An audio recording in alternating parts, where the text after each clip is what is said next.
Pemirsa semua, kita berjumpa lagi dalam Gus Andi Channel, diskusi yang mencerahkan bagi perkembangan politik, budaya, sosial, ekonomi bersama saya, Bang Oyo Sinapoy. Bagaimana kabarnya, Bang? Alhamdulillah, terima kasih Gus. Sehat selalu kita ini. Sehat ya? Seperti yang dilakukan oleh Panembahan Senopati, sangat menghormati ayahandanya, ayah angkatnya, yaitu Sultan Hadiwijaya. Ketokohannya luar biasa. Satu sisi ada sebuah keberanian Bapak Prabowo ini seperti Panembahan Senopati karena apa? Beliau mampu mengelaborasi kekuatan alam. Kalau dulu Panembahan Senopati ini kan bersinkretisme dengan kekuatan dunia dan gaib. Beliau mampu berkomunikasi, bersinergi dengan Kanjeng Ratu Kidul. Bahkan menghasilkan satu komitmen ini, Bang. Apa komitmennya, Bang? Bahwa karena kecintaan yang luar biasa Kanjeng Ratu Kidul pada sosok Panembahan Senopati, beliau berjanji akan memberikan dukungan pada keturunan-keturunan Panembahan Senopati berikutnya. Dan ingat, Pak Prabowo ini punya terah kuat di Terah Mataram. Terah Mataram dari Pangeran Diponegoro, dari Hamengkubuwono sampai menuju ke Sultan Agung, ke eyangnya Panembahan Senopati juga.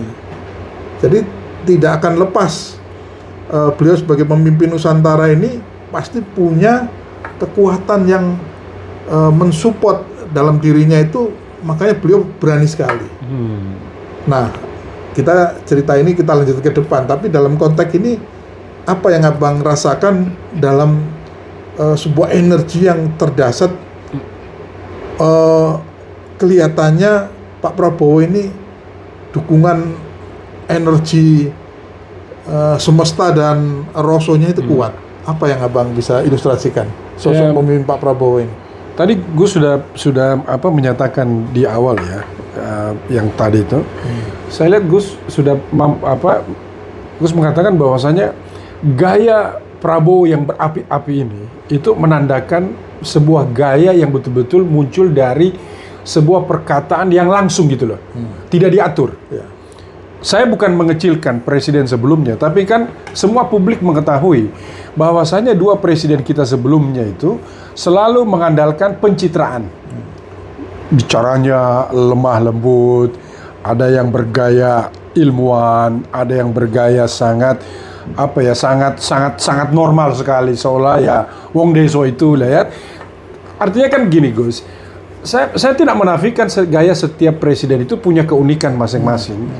Tapi sekali lagi kita ingin mengelaborasi bahwasanya Prabowo tidak sedang lagi membuat pencitraan. Prabowo mengatakan sesuatu itu langsung hari itu gitu. Apa adanya. Dalam pikirannya apa, perkataannya tegas. Ya, kita lihat kan. Di sini misalkan barusan kita dengarkan, di sini ada kancil misalkan. Korea bertubuh kecil kan, artinya gini loh.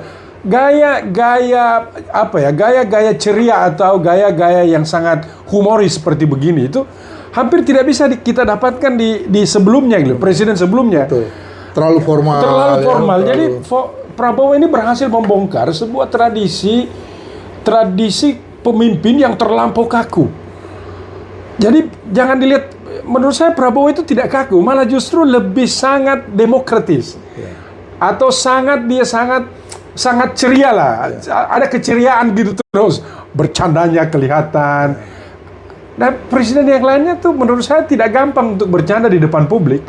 Entah dengan diksi, dengan narasi, itu kita bisa lihat. Nah, dalam ilmu psikologi, orang-orang yang biasa berbicara dengan lugas, tanpa dipikir, tanpa hati-hati, ini adalah orang-orang yang jujur gitu. Yang jujur dalam artian, ya dia mengungkapkan apa yang ada tanpa harus menyakiti orang. Kalau ada yang merasa, ya tolong sampaikan aja. Saya tidak suka dengan kata-kata itu. Tapi saya tidak melihat Prabowo itu tidak memikirkan sebelum mengeluarkan kata-kata. Jadi mungkin Gus bisa dan para pemirsa bisa melihat sebenarnya dari semua presiden yang ada yang pasca reformasi, Prabowo ini memiliki sebuah tingkat tingkat psikologi yang bersifat alfa ya. Alfa itu alfa male itu dia berhasil. Segini loh, saya mengambil suasana ini, saya yang nanti kendalikan. Saya pembicara, saya juga moderatornya, gitu kira-kira. Ya. Gitu Gus ya. Oke, dan kita kembali pada personifikasi Panembahan Senopati, Pak. Karena saking hormatnya pada Sultan Adiwijaya, Raja Pajang, beliau tidak mengenakan label Raja atau Sultan. Untuk menghindari satu persamaan dengan sebelumnya, maka beliau menamakan dirinya Panembahan Senopati. Nama kecilnya Danang Sutawijaya, tapi akhirnya menjadi Raja pertama Mataram Islam. Dan ini adalah sebuah upaya seperti yang dilakukan oleh Pak Prabowo sekarang. Wilayahnya sudah ada, karena ini kan warisan dari Mojopahit, kemudian Demak, Pajang, warisan wilayahnya ada, rakyatnya ada.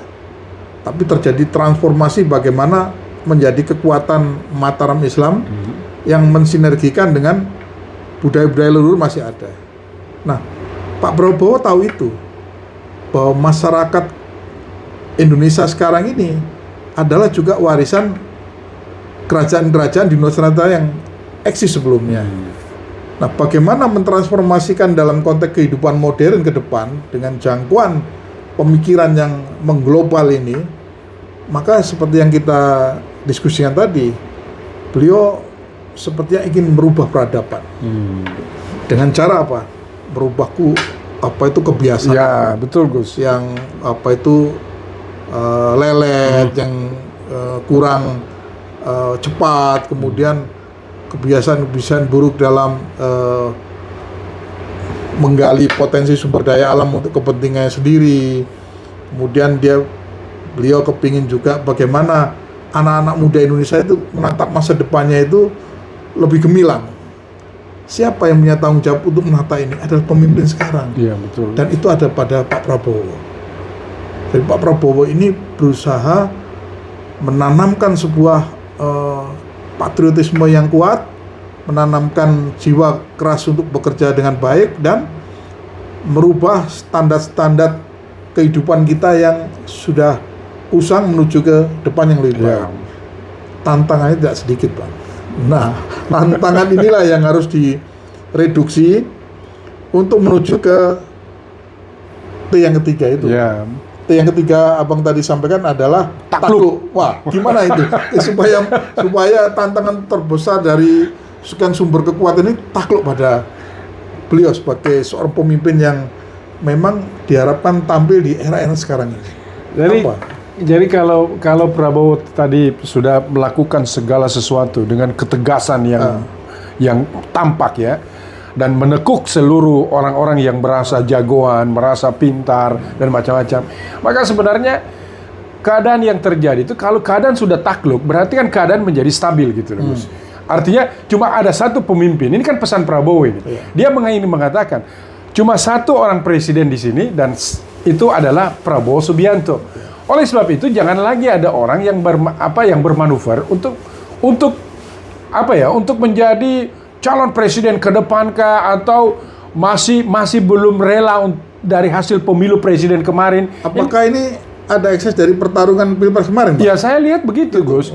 Artinya masih ada orang belum selesai ini. Jadi pertempuran presiden yang lalu ini masih belum selesai, Gus. Di meja pemerintahan Prabowo Subianto masih ada unsur-unsur atau anasir-anasir itu yang merasa, saya lebih hebat kalau saya yang jadi presiden. Itu boleh itu ditantang oleh saya. Artinya itu boleh orang-orang yang masih merasa bahwasanya mereka lah yang masih bisa layak jadi presiden atau dukungannya, inilah yang menurut saya yang masih harus berpikir kembali bahwasanya sekarang ini masa penaklukan. Tidak ada lagi cerita masa penaklukan. Manas penaklukan gitu. Jadi artinya gini, Gus. Di dalam pemerintahan Prabowo yang baru ini sudah tampak bahwasanya Nggak akan ada ruangan bagi mereka yang merasa juga mampu untuk memimpin. Silahkan, siapa yang mampu menjadi presiden yang akan datang, bertempur di pilpres yang akan datang. Jangan sekarang. Itu, Gus. Ini yang menarik gini, Bang. Ada keraguan beberapa waktu lalu dari publik itu bahwa presiden dianggap omon-omon dalam pemberantasan korupsi, dalam pencegahan sumber daya yang lari keluar. Iya. Tapi seiring dengan waktu beliau menunjukkan, dan betul-betul ditunjukkan, siapapun yang orang sedekat apapun, beliau tidak melindungi, beliau tidak menghalangi, semua terproses. Iya. Ini artinya apa? Sudah memecah keraguan publik yang jangan-jangan ini orang dekat presiden terlindungi, jangan-jangan faktanya. Yes, betul, terjadi. betul, Gus, betul. Nah, ini tantangan ke depan ini justru tidak ringan, Bang. Artinya kebongkaran keadaan yang sekarang ini tentu akan terjadi terus-menerus, Bang. Iya, betul. Ini apa resepnya menurut Abang agar Pak Prabowo tidak kendor? Justru terus konsisten kenceng untuk menata bangsa ini menjadi satu bangsa yang besar, yang punya sumber daya alam yang kuat untuk kepentingan bangsanya, tapi semuanya menikmati. Jadi saya yakin Pak Prabowo juga tidak mungkin akan menggasak semua oligarki pengusaha ini untuk tidak bisa berbisnis dan sebagainya, tapi juga masyarakat tertindas. Iya. Tapi ini semuanya dalam benak Pak Prabowo semua akan dimakmurkan. Nah, langkah strategisnya apa ke depan, Pak? Saya pikir Prabowo pasti mengerti ya apa yang harus dilakukan.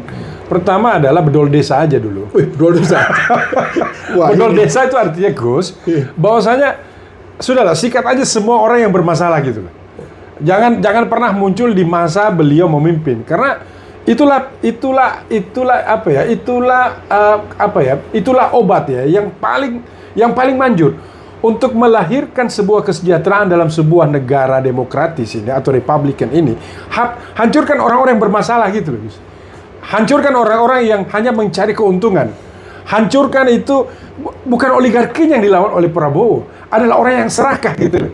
Kan ini kan yang dipesankan. Boleh kalian berbisnis, jangan serakah. Kan itu pesan yang disampaikan oleh Prabowo di awal-awal pidato beliau ketika jadi presiden. Jadi sebenarnya semua orang ini memiliki kesempatan yang sama dan Prabowo melihat itu, tolong dibagi dong. Kalau ada uang 1.000, tolong dibagi ke 1.000 orang kalau bisa. Jangan 1.000 itu ada di satu orang gitu. Saya tertarik dengan kata-kata bedol desa tadi, Bang. Artinya bedol desa ini ya kita nggak bisa ngelihat siapapun. Yes, betul. Mau itu keluarga, orang Ya, dekat presiden, betul. mau itu orang jauh yang datang bertamu dan sebagainya, selama itu melanggar, menindas dan tidak sesuai dengan koridor yang sudah ditentukan, beliau akan relakan itu ya. Betul. Meskipun orang dekatnya ya. Meskipun orang dekat. Dan kita boleh menilai Prabowo ya, tapi pada faktanya adalah ada orang yang tidak sepakat, tidak sejalan, dan Prabowo berani untuk mengganti. Kita lihat kan, ada menteri yang tidak sampai setahun dia sudah diganti. Ya. Ada orang terdekatnya yang bermasalah disikat juga. Ada orang yang kira-kira merasa dia sudah berkontribusi terhadap kemenangan Prabowo juga begitu dia mendapat masalah tidak dibantu sama sekali. Tapi coba bayangkan, Gus ya, tokoh-tokoh seperti misalkan Hasto Kristianto, Sekjen PDIP, diberikan gerasi. Ya. Artinya gini loh, di mana sisi Prabowo itu yang orang anggap beliau itu omon-omon dan dia memiliki apa ya istilahnya, orang itu anggap ini terlampau tegas atau sedikit kejam. Itu tidak ada. Orang-orang yang menurut Prabowo itu berhak untuk diberikan gerasi dan itu semuanya adalah lawan-lawan politik beliau. Diberikan kok. Tidak ada. Prabowo ini betul-betul orang yang sangat demokratis ya, menurut saya ya. Tidak pernah ada luka lama yang diingat terus ya. Tidak pernah ada semacam sebuah dendam. Intinya adalah, jika Anda sepakat dengan saya, bantu saya. Tapi jika Anda tidak suka sama saya, tolong jangan halangi jalan saya. Sebagai presiden, ini pesan. Kalau Anda suka, tolong bantu saya. Tapi kalau Anda tidak setuju, tolong jangan halangi saya. Yang jadi presiden hari ini adalah Prabowo Subianto. Wah, itulah. Jadi konsisten, berani ya. Konsisten, berani. Demikian, terima kasih Assalamualaikum warahmatullahi wabarakatuh. Waalaikumsalam warahmatullahi wabarakatuh.